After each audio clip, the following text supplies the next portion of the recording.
Er leidt nog een prutte afval op de Nederlandse Noordzeestranden. Daarom is het op Schiermonnikoog de 10e editie van de Beach Clean-up van start gaan. Vrijwilligers struinen met een grote poede het strand aan, op ziek naar 's morgens. Nou, vandaag hebben wij 45 deelnemers die Schiermonnikoog schoonmaken.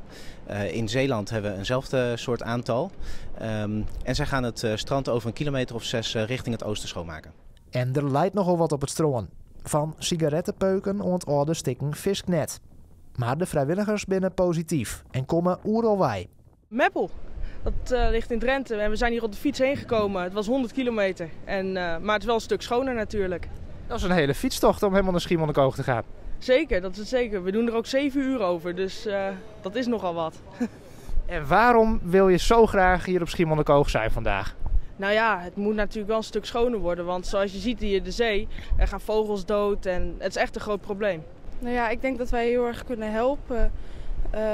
Zodat het strand hier ten eerste schoner wordt en dat de dieren in de zee er ook geen last van hebben. Want al dat afval dat komt natuurlijk in de zee terecht. Dus ja, ik vind dat heel mooi als wij daarbij kunnen helpen. Gewoon met zoveel mensen dat tegelijk gaan doen. Ik denk echt dat wij wel een verschil maken. De beach clean-ups hadden oranieren vertuten dien. Het strand van Skier leidt er relatief schim bij. Maar heel ontdook je afval meer op de strand, dat liep het een onmogelijke opjefte. Dat moet toch ook een beetje moedeloos maken na 10 jaar? Nou, dat valt wel mee hoor. Ik voel me nog steeds heel goed bij en de deelnemers ook om dit te doen. En wij zien inderdaad een dalende trend, dus de hoeveelheid afval neemt af. Maar het is wel heel belangrijk dat we die bronnen inderdaad dichtdraaien.